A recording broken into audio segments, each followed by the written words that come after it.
ओम शांति। 28/6/2020 के अव्यक्त वाणी है, रिवाइज है 18/2/86 सन की। आज बाबा ने विशेष कहा है कि वर्तमान समय बच्चों अपना वरदानी कल्याणी रूप इमर्ज कर सभी को रहम करना चाहिए, सभी के प्रति स्नेह आना चाहिए कि सभी सुखी हो जाएं, सबको शांति मिले। फिर बाबा ने कहा जैसे आदि में दादियों ने, आदि रत्नों ने अपना सब कुछ परमात्मा के ऊपर समर्पण किया, यानी अपनी बुद्धि नहीं चलाई, जैसे बाप ने कहा वैसे वैसे चले, तो समर्पण के फलस्वरूप उन्हें क्या मिला? पूरा जीवन शक्तिशाली स्थिति रही, सेवा में सदा शक्तिशाली रही। इसी प्रकार बाबा ने हम बच्चों को कहा कि अभी अंतिम समय में भी ज्यादा समय स्व प्रति या फिर अपने संस्कारों प्रति या अपने तन मन के प्रति नहीं लगाओ, बल्कि अपना स्वरूप इमर्ज करो, श्रेष्ठ संस्कारों वाला अपना महान स्वरूप इमर्ज करो। तो ये छोटे छोटे बुरे संस्कार या कमजोर संस्कार स्वतः ही समाप्त हो जाएंगे। फिर बाबा ने इस पे उदाहरण भी दिया कि अगर कोई 50 साल से ज्ञान में चल रहे, कोई 1 साल से, अगर उसके अंदर कोई देह अभिमान का संस्कार है या कोई ग्लानि करने का या नफरत का किसी भी प्रकार का संस्कार है, तो उस पे बहुत मेहनत करने के बाद भी 50 साल बाद वो संस्कार नहीं बदलता है। इसका मतलब है वो समय प्रति समय वो संस्कार भिन्न भिन्न रूप में इमर्ज होता है, नई नई तरीके से वही संस्कार आता है और अलग अलग समय पर आता है। तो मूल रूप से 50 साल बाद भी वो संस्कार वैसा ही रहता है। इसलिए बाबा ने कहा उस पर मेहनत करने के बजाय अपना महाकल्याणी स्वरूप इमर्ज करो, अपने श्रेष्ठ संस्कारों को जागृत करो, तो वो कमजोर संस्कार अपने आप ही समाप्त हो जाएगा। फिर बाबा कह रहे कि बच्चों को जैसे बहुत सारे खजाने हैं, उसमें पवित्रता का खजाना है, ज्ञान का खजाना है, खुशी का खजाना है, पुण्य का खजाना है, गुणों का, शक्तियों का खजाना है। तो बाबा ने कहा समय, श्वास, संकल्प का खजाना, उसमें मुख्य खजाना बाबा ने बताया संकल्पों का, कि अगर संकल्पों का खजाना हमारा व्यर्थ जाता है तो सभी के सभी खजाने व्यर्थ चले जाते हैं। तो बीज है सारे खजानों को जमा करने का संकल्प, इसलिए अपने विचार श्रेष्ठ बनाने, अपने संकल्प समर्थ बनाने हैं। आगे सुनते आज की मुरली। टॉपिक है निरंतर सेवाधारी तथा निरंतर योगी बनो। आज ज्ञान सागर बाप अपनी ज्ञान गंगाओं को देख रहे हैं। ज्ञान सागर से निकली हुई ज्ञान गंगाएं कैसे और कहां कहां से पावन करते हुए इस समय सागर और गंगा का मिलन मना रही है। यह गंगा सागर का मेला है, जिस मेले में चारों ओर की गंगाएं पहुंच गई हैं। बाप दादा भी ज्ञान गंगाओं को देख हर्षित होते हैं। सभी ज्ञान गंगाएं ज्ञान सागर बाप समान विश्व कल्याणी, वरदानी और महादानी रहम दिल आत्माएं हैं। इसलिए आत्माओं की दुख शांति की आवाज अनुभव कर आत्माओं के दुख शांति को परिवर्तन करने की सेवा तीव्र गति से करने का उमंग बढ़ता रहता है। दुखी आत्माओं के दिल की पुकार सुनकर रहम आता है ना, स्नेह उठता है कि सभी सुखी बन जाएं। सुख की किरणें, शांति की किरणें, शक्ति की किरणें विश्व को देने के निमित्त बने हुए हो। आज आदि से अब तक ज्ञान गंगाओं की सेवा कहां तक परिवर्तन करने के निमित्त बनी है, यह बाबा देख रहे थे। अभी भी थोड़े समय में अनेक आत्माओं की सेवा करनी है। साधन भी अनेक प्रकार के इकट्ठे करते जा रहे हैं और किए भी। देश विदेश के बिखरे हुए बच्चों का संगठन बना भी और बनता रहेगा। अभी क्या करना है? अभी स्व स्थिति और स्व उन्नति उसके प्रति अटेंशन दे रहे हैं और दिला रहे हैं। अब बाकी क्या रहा? जैसे आदि में आदि रत्नों ने उमंग उत्साह से तन मन धन समय संबंध दिन रात बाप के हवाले अर्थात बाप के आगे समर्पण किया, जिस समर्पण के उमंग उत्साह के फल स्वरूप सेवा में शक्तिशाली स्थिति का प्रत्यक्ष रूप देखा। जब सेवा का आरंभ किया तो सेवा के आरंभ में, स्थापना के आरंभ में दोनों समय यही विशेषता देखी। आदि में ब्रह्मा बाप को साधारण नहीं देखते थे, कृष्ण रूप में देखते थे। साधारण रूप में देखते भी नहीं दिखाई देता था। यह अनुभव है ना? दादा है यह सोचते थे। चलते फिरते कृष्ण ही अनुभव करते थे।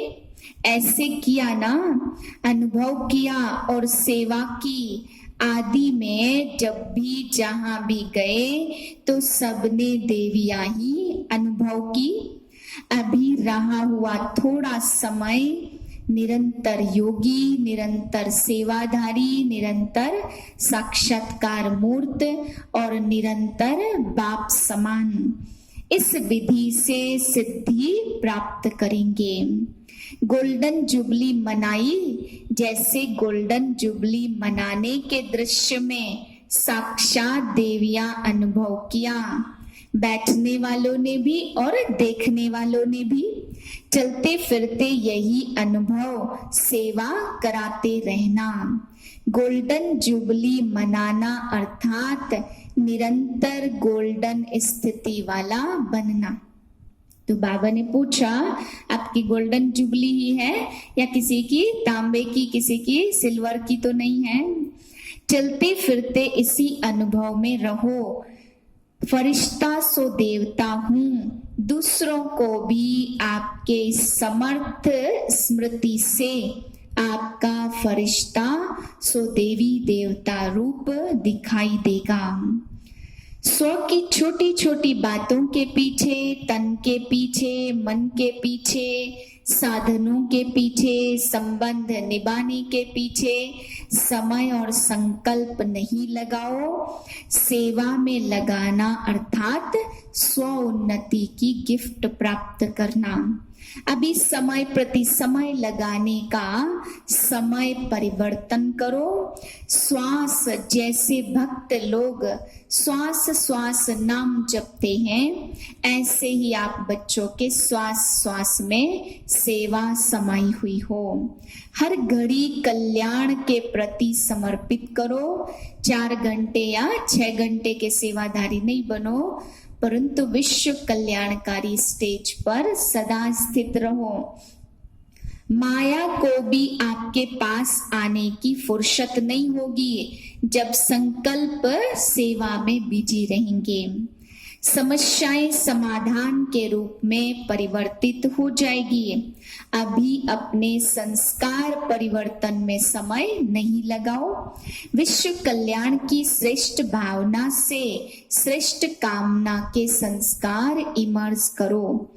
इस श्रेष्ठ संस्कार परिवर्तन में समय नहीं गवाओ। इस श्रेष्ठ संस्कार के आगे हद के संस्कार स्वतः ही समाप्त हो जाएंगे। अविनाशी लंगर लगाओ, दान दो, वरदान दो, तो स्वयं का ग्रहण समाप्त हो जाएगा। दान और वरदान देंगे तब सेवा आत्माओं की, वायुमंडल की, प्रकृति की और भूत प्रेत आत्माओं की सबकी होगी। उन भटकती हुई आत्माओं को ठिकाना तो देना है ना। श्रेष्ठ मेवा खाओ, खूब सेवा करो। मेहनत का मेवा नहीं खाओ, सेवा का मेवा मेहनत से छुड़ाने वाला है। बाप दादा ने रिजल्ट में देखा, बहुत करके जो पुरुषार्थी अपने प्रति संस्कार परिवर्तन में समय लगा देते, चाहे 50 वर्ष का हो चाहे 1 मास का हुआ है, लेकिन आदि से अब तक परिवर्तन करने का संस्कार मूल रूप में वही होता है, एक ही होता है, और वही मूल संस्कार भिन्न भिन्न रूप में समस्या बनकर आता है। मानो दृष्टांत के रूप में किसका बुद्धि के अभिमान का संस्कार है और किसका घृणा भाव का संस्कार है, व किसी का दिल से कष्ट होने का संस्कार है। संस्कार वही आदि से अब तक भिन्न भिन्न समय पर इमर्ज होता रहता है, चाहे 50 वर्ष का लगा है चाहे 1 वर्ष लगा है।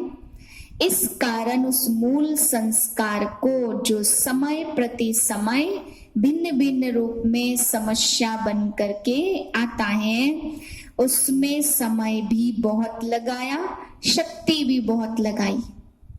अब शक्तिशाली संस्कार दाता विधाता वरदाता का इमर्ज करो, तो यह महासंस्कार कमजोर संस्कार को स्वतः ही समाप्त कर देगा।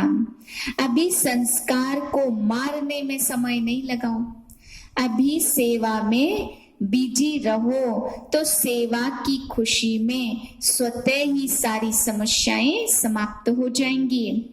आप औरों को रास्ता दिखाने के, बाप का खजाना देने के निमित्त सहारा बनो, तो कमजोरियों से किनारा स्वतः ही हो जाएगा। समझा अभी क्या करना है? बेहद का सोचो, बेहद के कार्य का सोचो, चाहे दृष्टि से, चाहे वृत्ति से, चाहे वाणी से, चाहे संग से, चाहे वाइब्रेशन से, लेकिन देना ही है। वैसे भी भक्ति में नियम है ना, कोई वस्तु की कमी होती तो उसका दान करते हैं, दान करने से देना लेना हो जाता है। समझा गोल्डन जुबली क्या है? सेवा के 50 वर्ष पूरे हुए, अभी नया मोड़ लो। सदा विश्व कल्याणकारी समर्थ रहने वाले, सदा वरदानी महादानी स्थिति में स्थित रहने वाले, सदा स्व की समस्याओं को औरों प्रति समाधान स्वरूप बन सहज समाप्त करने वाले, हर संकल्प हर समय को सेवा में समर्पण करने वाले, ऐसे रियल गोल्ड विशेष आत्माओं को, बाप समान श्रेष्ठ आत्माओं को बाप दादा का याद प्यार और नमस्ते। हम रूहानी बच्चों की रूहानी बाप को नमस्ते। गोल्डन जुबली के आदि रत्नों से बाबा ने मुलाकात की। यह विशेष खुशी सदा रहती है कि आदि से हम आत्माओं का साथ रहने का और साथी बनने का दोनों ही विशेष पार्ट है। साथ भी रहे, फिर जहां तक जीना है वहां तक स्थिति में भी बाप समान साथी बनकर रहना है। तो साथ रहना और साथी बनना, यह विशेष वरदान आदि से अंत तक मिला हुआ है। स्नेह से जन्म हुआ, ज्ञान तो पहले था नहीं, स्नेह से ही पैदा हुए, फिर स्नेह से जन्म हुआ। वही स्नेह सभी को देने के विशेष निमित्त हो। जो भी सामने आए, विशेष आप सबसे बाप के स्नेह का अनुभव करें। आप में बाप का चित्र और आपकी चलन से बाप का चरित्र दिखाई दे। अगर कोई पूछे कि बाप के चरित्र क्या है, तो आपका चलन चरित्र दिखाए, क्योंकि स्वयं बाप के चरित्र देखने और साथ साथ चरित्र में चलने वाली आत्माएं हो। चरित्र जो भी हुए वह अकेले बाप के चरित्र नहीं है, गोपी बल्लभ और गोपिकाओं के चरित्र हैं। बाप ने बच्चों के साथ ही हर कर्म किया, अकेले नहीं किया। परंतु सदा बच्चों को आगे रखा तो आगे रखना यह भी चरित्र हुआ ना। ऐसे चरित्र आप विशेष आत्माओं द्वारा दिखाई दे। कभी भी मैं आगे रहूं यह संकल्प बाप ने नहीं किया। इसमें सदा त्यागी रहे और इसी त्याग के फल में सभी को आगे रखा, इसलिए आगे का फल मिला। नंबर 1 हर बात में ब्रह्मा बाप ही बना। क्यों बना? आगे रखना, आगे होना, इस त्याग भाव से। संबंध का त्याग, वैभवों का त्याग कोई बड़ी बात नहीं है, लेकिन हर कार्य में, संकल्प में भी औरों को आगे रखने की भावना, यह त्याग श्रेष्ठ त्याग रहा। इसको कहा जाता स्वयं के भान को भी मिटा देना, मैंपन को मिटा देना। तो डायरेक्ट पालना लेने वालों में विशेष शक्तियां हैं। डायरेक्ट पालना की शक्तियां कम नहीं है, वही पालना अभी औरों की पालना में प्रत्यक्ष करते चलो। वैसे तो विशेष हो ही, आदि से बाप के साथ पार्ट बजाना यह कोई कम विशेषता नहीं है। विशेषताएं तो बहुत हैं, लेकिन आप विशेष आत्माओं को दान भी विशेष करना है। ज्ञान दान तो सब करते हैं, लेकिन आपको अपनी विशेषताओं का दान करना है। पुरुषार्थ की माला, संपूर्ण होने की माला, वह तो समय प्रति समय प्रत्यक्ष हो रही है। जितना हो सके फरिश्ता संपूर्ण अनुभव होता है, वह समझो मणका माला में पिरोता जाता। तो वह समय प्रति समय प्रत्यक्ष होते रहते। लेकिन स्नेह की माला तो पक्की है ना। स्नेह की माला के मोती सदा ही अमर हैं, अविनाशी है। स्नेह में तो सभी पास मार्क्स लेने वाले हैं, बाकी अभी समाधान स्वरूप की माला प्रत्यक्ष होनी है। जो मोल्ड होता है वह जिस भी रूप में लाने चाहो उस रूप में आ सकता है। मोल्ड होना अर्थात सर्व का प्यारा होना। सबकी नजर फिर भी निमित्त बनने वालों पर ही रहती है। अच्छा, वरदान दिया बाबा ने आज, श्रेष्ठता के आधार पर समीपता द्वारा कल्प की श्रेष्ठ प्रालब्ध बनाने वाले विशेष पार्टधारी भव। इस मर्जीवा जीवन में श्रेष्ठता का आधार 2 बातें हैं। पहली बात सदा परोपकारी रहना, दूसरी बात बाल ब्रह्मचारी रहना। जो बच्चे इन दोनों बातों में आदि से अंत तक अखंड रहे हैं, किसी भी प्रकार की पवित्रता अर्थात स्वच्छता बार बार खंडित नहीं हुई है, तथा विश्व के प्रति और ब्राह्मण परिवार के प्रति जो सदा उपकारी हैं, ऐसे विशेष पाठधारी बाप दादा के सदा समीप रहते हैं और उनकी प्रालब्ध सारे कल्प के लिए श्रेष्ठ बन जाती है। स्लोगन है, संकल्प व्यर्थ हैं तो दूसरे सब खजाने भी व्यर्थ हो जाते हैं। ओम शांति।